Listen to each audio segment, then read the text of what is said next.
Republic day శుభాకాంక్షలు. లడ్డు దీన్ని మరి డల్ అయిపోయినేనరా.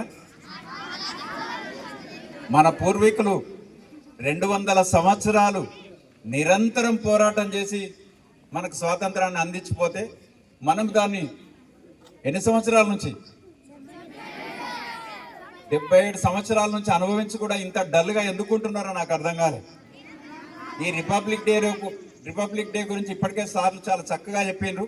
ఈ రిపబ్లిక్ డే అంటే స్వాతంత్రం సిద్ధించిన తర్వాత 3 సంవత్సరాలు భారతదేశానికి ఏ దేశం యొక్క రాజ్యాంగం అయితే అనుకూలంగా ఉంటుందో అని ప్రపంచ దేశాల్లో ఉన్న అత్యంత పెద్ద దేశాల నుంచి రాజ్యాంగ ప్రతులను భారతదేశానికి రప్పించి భారతదేశానికి ఏవైతే అనుకూలంగా ఉంటాయో వాటిలో సెలెక్టెడ్గా కొన్నిటిని తీసుకొని దీన్ని రాజ్యాంగాన్ని తయారు చేయడానికి దాదాపు 300 మంది 3 సంవత్సరాలు నిరంతరాయంగా కష్టపడ్డారు.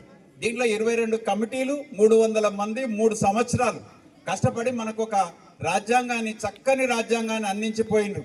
అట్లాంటి రాజ్యాంగం వల్లనే మన భారతదేశ పరిస్థితులకు అనుకూలంగా మనము ఏ రకమైన ప్రజాస్వామ్యం ఉండాలి, ఏ రకమైన హక్కులు ఉండాలి, ఏ రకమైన బాధ్యతలు ఉండాలి, ఈ హక్కులను బాధ్యతలను చక్కగా పొందుపరిచిన మహా గ్రంథము ఈ రాజ్యాంగం. అట్లాంటి రాజ్యాంగాన్ని మనం అమల్లోకి తెచ్చుకున్న రోజు అంటే మనకు నిజంగా స్వతంత్రం వచ్చిన దానికన్నా పెద్ద పండుగ. 15th ఆగస్టు కన్నా ఇది పెద్ద పండుగ. 15th ఆగస్టు రోజు వాళ్ళు వెళ్ళిపోయినరు, కానీ వెళ్ళిపోయినంత మాత్రాన ఇక్కడ వాళ్ళ రాజ్యాంగమే అమల్లో ఉంది. వాళ్ళ యొక్క కట్టుబాట్లు, రాజ్యాంగం అంటే కట్టుబాట్లు, మన స్కూల్కి ఎలాగో కట్టుబాట్లు ఉంటాయో అట్లాంటి కట్టుబాట్లు ఉన్నాయి.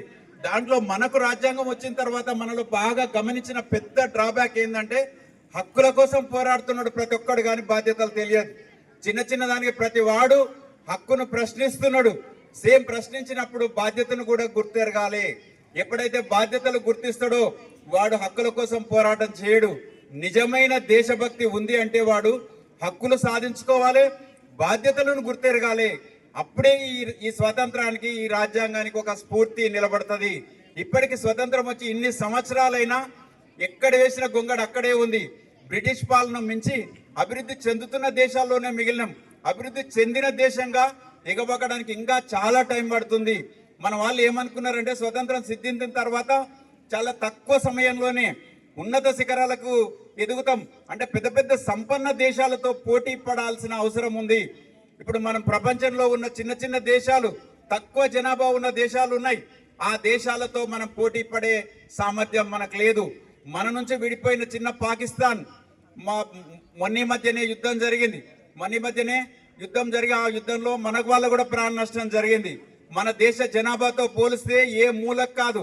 మనతో పాటు స్వాతంత్రం సిద్ధించుకున్న అనేక దేశాలు ఉన్నాయి. అవి చాలా ఉన్నత శిఖరాలకు ఎదిగినాయి. మనం వాటితో పోటీ పడలేనంత స్థాయిలో ఉన్నాయి. సింగపూర్ వంటి దేశాలు మనతో పాటే వచ్చినాయి, వాటికి కూడా స్వతంత్రం.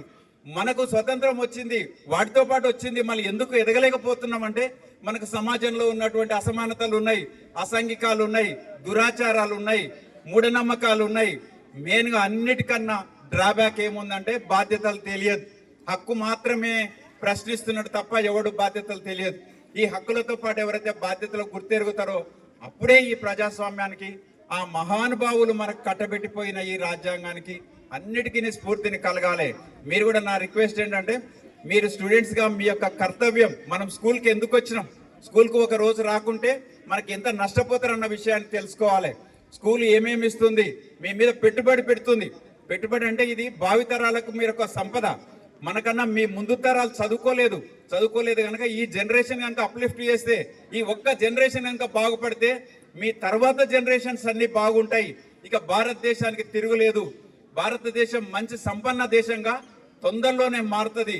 మీరు దీనికి అంతా నడుం బిగించి మీరు కంకణబద్దులై భారతదేశానికి మన పూర్వీకులు అందించిన స్వాతంత్రానికి నిజమైన నివాళి మనము అర్పించడం అంటే వాళ్ళు ఏదైతే ఆశించిండ్రో దాన్ని మనం తీసుకురావాల్సిన బాధ్యత మనందరిపైన ఉంది. మీరు ఆ దిశగా ఈ రోజు నుంచే, ఇప్పటి నుంచే అడుగులు వేస్తారని ఆశిస్తూ జై హింద్.